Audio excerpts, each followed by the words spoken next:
This is the view outside of our hotel room of Addis Ababa. Welcome to Ethiopia.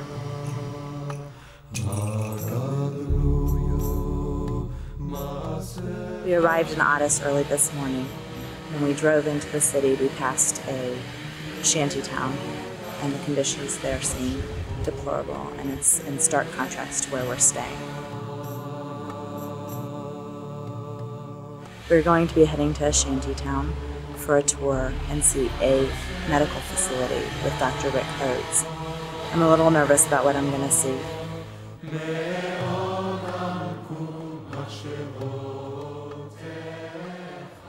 Okay, so let me spend 2 minutes giving you an overview of what goes on in Ethiopia.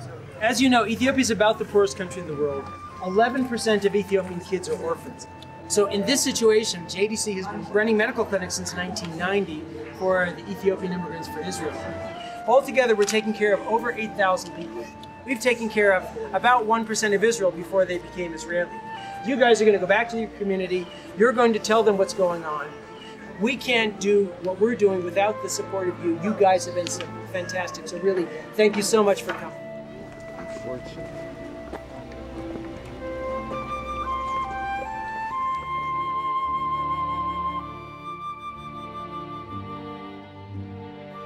One of our guides, by the name of Benny, is an Ethiopian who emigrated to Israel in 1986.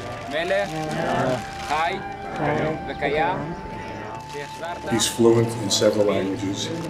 He's educated, and now he works for the Jewish Agency. And he talked about his growing up in a small town in Ethiopia, mostly inhabited by Jews, and there was an ongoing feeling amongst the Ethiopian Jews that we never knew about, that their main goal in life was to go to Jerusalem. My family decided to start a journey to Jerusalem. The dream being in Jerusalem, the dream being in Israel. Golden holy wall of prayer, miracle that it's still there. There must be a reason why. It was a long journey. It was a journey of 400 miles from our village to Sudan. He remembered his grandfather telling him that a giant eagle would take him to Jerusalem.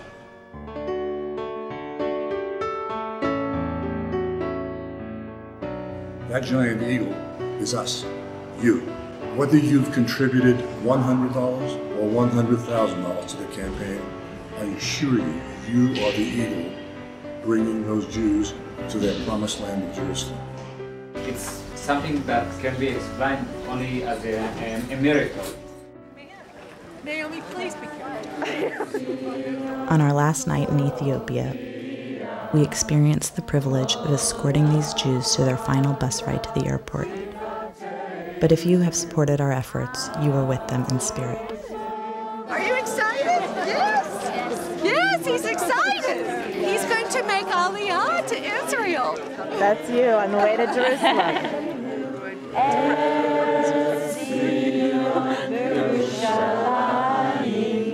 Very emotional, happy experience. You could never replicate this again in your life.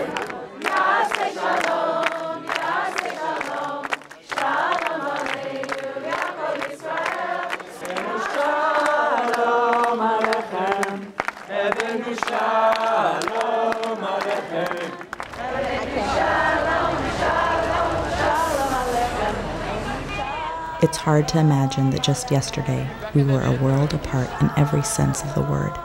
And now, the challenge of their physical journey to Israel has ended, but their real challenge of integration into modern society has just begun.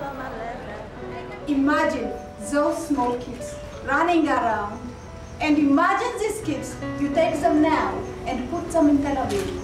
How do they feel? How do you feel? I feel very stupid. You know, you do not speak the language. Everything was new.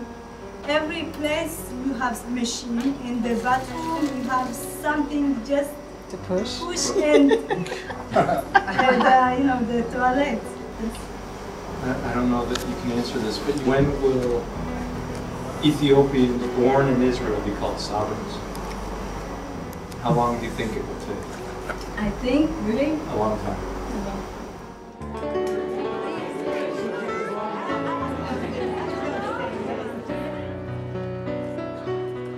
Naomi, it's been a remarkable 2 or 3 days, I can't even keep track. But the one instant that I think was most poignant for me happened this afternoon at our next to last stop at the immigration center in Gondar. At one of the stations, they were processing applications, final applications for a family of 6 or 7 that was to immigrate to Israel in about a week. A young girl of about 10 was summoned to a wall, and somebody in front of her with a camera was taking a picture. And we asked what was happening, and the response was, this was the last official act for this girl to go to Israel.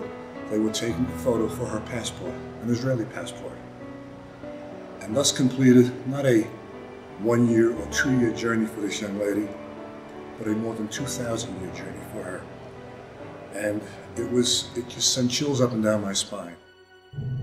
Time has given us wisdom and hope. Song has lifted our hearts out of darkness. Strength gives us the will to go on. But I do believe we will be saved by the prayers that are made in Jerusalem stone.